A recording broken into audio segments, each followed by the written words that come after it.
Welcome on this rather windy afternoon of the 23rd of August 2024.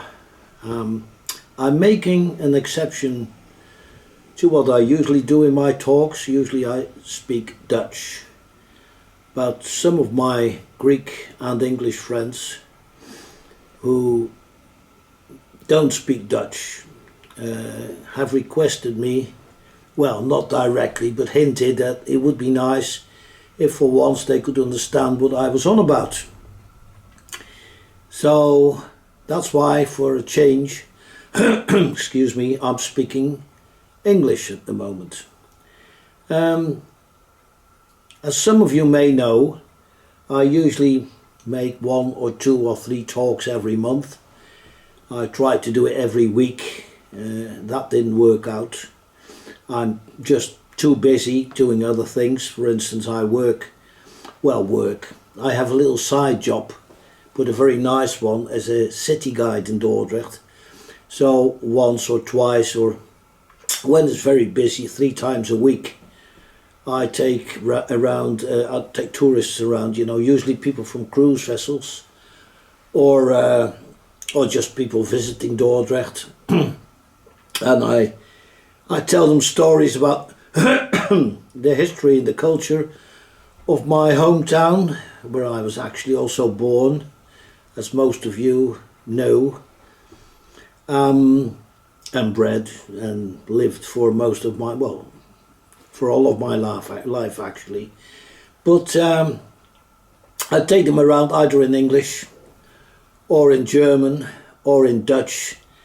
And I registered also for Greek, modern Greek, and I hope in future there will be some Greek people interested in taking a tour of Dordrecht. You see, most Greek people that come to the Netherlands, they do so to work, and they simply don't have time or no energy or no interest to follow a guide telling them all sorts of tall stories about the history of the town.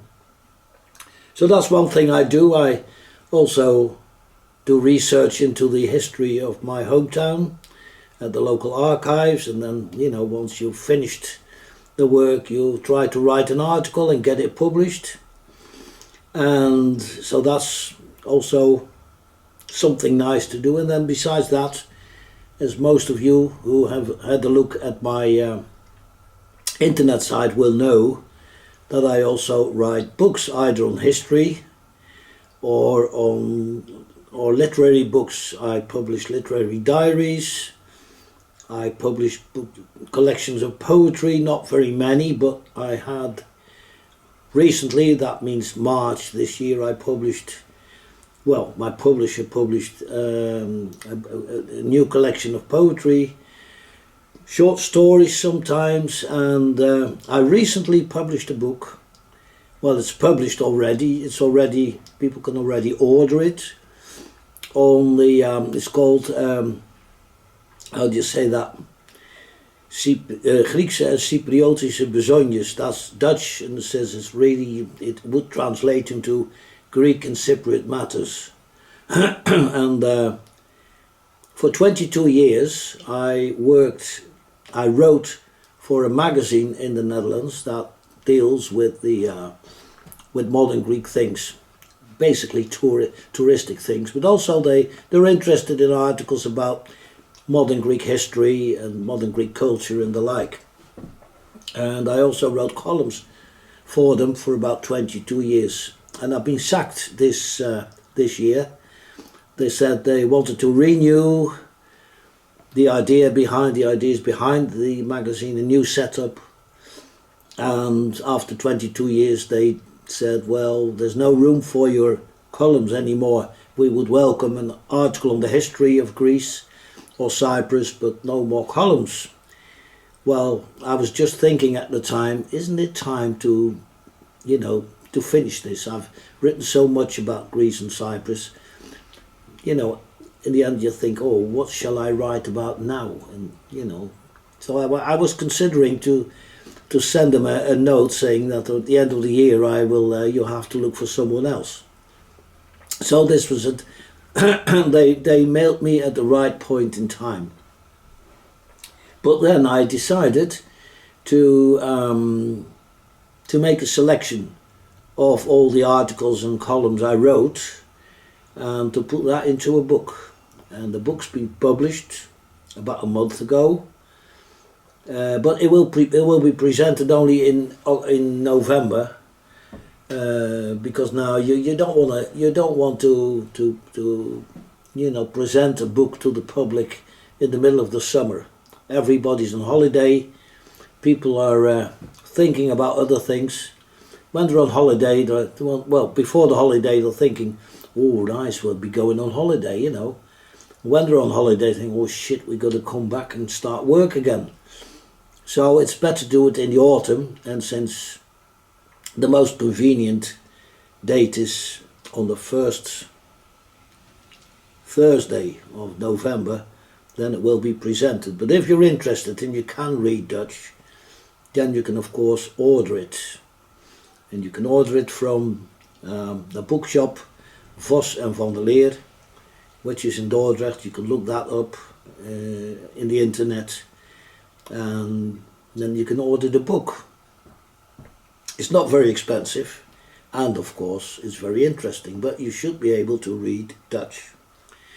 So that's how I spend my days. Of course, at the end of the day, I usually go to a very nice place called Vissers Poffertjes. That's my local. And of course, I'm also a little bit still into traveling. So the whole month of April I spent in Greece, and I intend to spend some weeks in Greece again in the autumn, providing it's not as hot as it is at the moment, because I can stand the heat very well, but you're getting a bit older, you're getting on, so it's not advisable to go to a place where for a longer time the temperatures are too hot, so to say, as they are at the moment in Greece. Right, and in between all this I'm also reading books, and that's why I have I do two kinds of talk. I have my simple talk, which I call in Dutch het praatje. That means the talk. And I also have het boekenpraatje. That means the book talk in a free translation. And in this talk I usually talk about books. I give a review of books I've read, or it's not as much as a literary review, because as a historian I don't think I'm capable to do that, but I just give my thoughts. And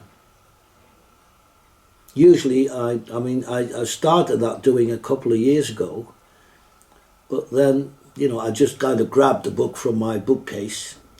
I've got about 6,000 books in this house. It's really terrible how to get rid of them, I can't throw away books, and I can't stop buying them, so they're kind of lining up now in front of the bookshelves. But anyway, I used to get, just get a book from the bookshop, from the bookcase, and have a talk about them. But since last year, a number of these talks were broadcasted by a Dutch television station called ONS, and they asked me not to talk too much about history. Now, I'm a bit of a stubborn character.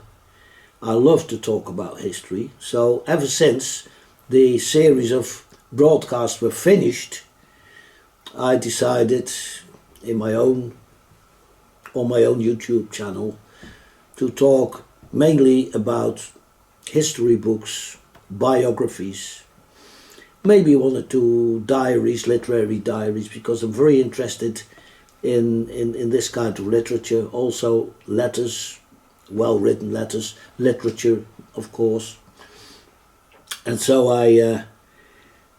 that's in those talks you can expect, most of the time you can expect to hear providing you understand Dutch.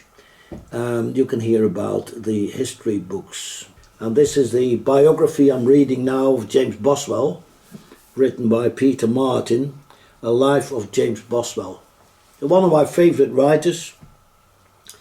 When I was young, I loved to read his London Journal, but also his voyage to the north of Scotland and the Outer Hebrides, or the Hebrides, and can't remember the title that very well, but in that book he writes about his trip together with Samuel Johnson, and they're travelling up the east coast of Scotland, and then they're going through the Highlands to the west coast, and then they go across to a number of islands of the Hebrides.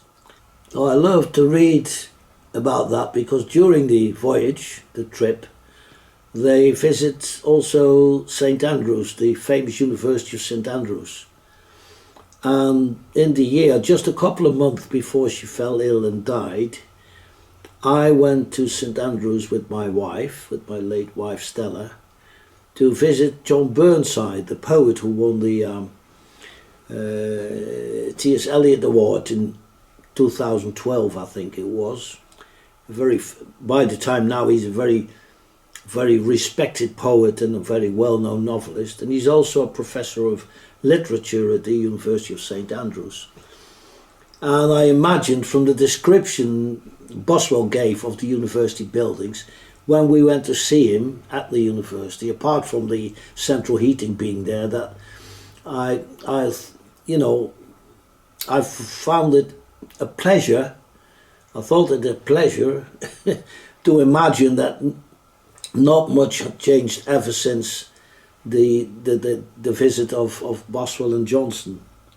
Of course, that's a load of crap because a lot of things have changed probably, which I'm not aware of. But it brought good memories to my mind.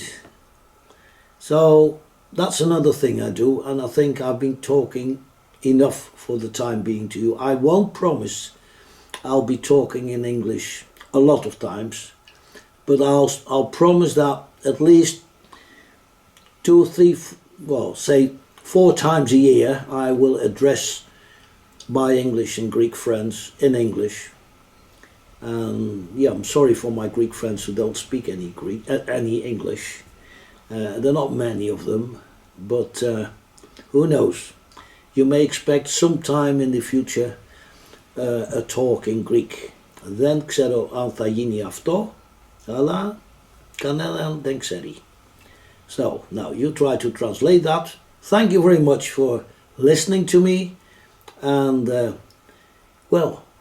till next time.